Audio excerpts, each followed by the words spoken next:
Hello, आज बनाऊ Parle-G biscuit अनि सुजी अनि दुध अनि त्यसपछि बेकिङ पाउडर, बेकिङ सोडा, चिनी अनि अलिकति दालचिनीको धुलो हालेर एयर फ्रायरमा केक नै भनौँ, केक बनाऊ।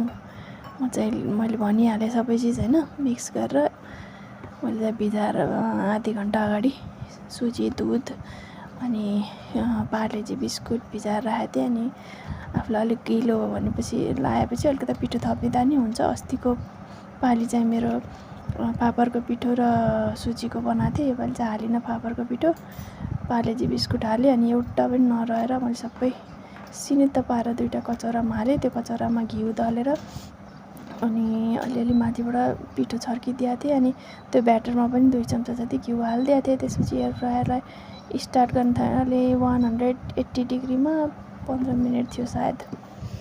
हो क्यार यहाँ मैले ठ्याक्क देखिनँ कि। अनि सट्ट दुईवटा कचौरामा बाबुको लागि टिफिन भनेर मन पराउँछ। अनि यतातिर पापड पनि पोल्दैछु, यतातिर त्यसलाई पनि हेर्दैछु बेला बेलामा। पोल्दैछ, यस्तो भिजिबल भएको हेर्न एकदम रमाइलो लाग्छ। त्यसपछि पापड पोलेर सिध्याएपछि अझ 5 मिनट बाँकी छ देखाइरहेको थियो। क्यारे गर्मी भएर म कोठामा आएर सुतेँ। 8:15 भइसकेछ, अलमोस्ट सबै कुरा नै पाकिसकेको थियो। माम बसालेको थिएँ। अनि यता यसको ट्वाइँ ट्वाइँ गर्ने बेला र माम सिटी लाग्ने बेला एकैचोटि हुँदै थियो सायद। अनि यहाँ अलिकति बेर बाँकी थियो। फेरि यता 1 मिनट भयो त्यहाँ। अनि यहाँ सिटी लाग्ने, फेरि त्यो सिटी लाग्यो भने छुइँ उछिटिन्छ नि, एकदम इरिटेटिङ लाग्छ मलाई। अनि त्यही भएर एउटा हातमा मोबाइल, एउटा हातमा त्यो तान्नु पर्ने, कस्तो राम्रो भयो हेर्नु। अनि सिटी पनि बज्यो। त्यसपछि मैले झिकेर यता ल्याएँ। मिठो भएको थियो यो दिनको चाहिँ। मैले बाबुलाई नै सबै पठाइदिएको थिएँ। एउटा सानो चाखेको थिएँ। यो यसरी चाहिँ नगर्नु, अलि सेलाएपछि चक्कुले साइडबाट स्वार्र गर्नु, मजाले निस्किन्छ। यो मैले चक्कु 2 सेकेन्ड चाहिँ हिँड्नलाई पनि अल्छी गरेर हातले यसरी निकाली, खप्लक्क भयो। फ्लप्पी पनि भएको थियो, मिठो पनि भएको थियो।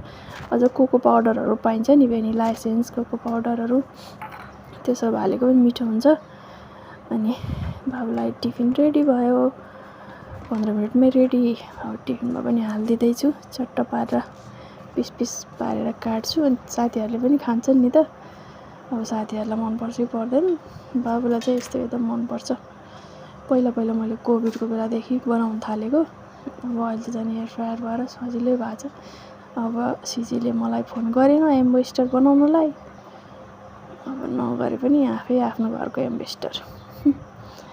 त्यसपछि मिठो भएको थियो, कस्तो फ्लप्पी भएको थियो है।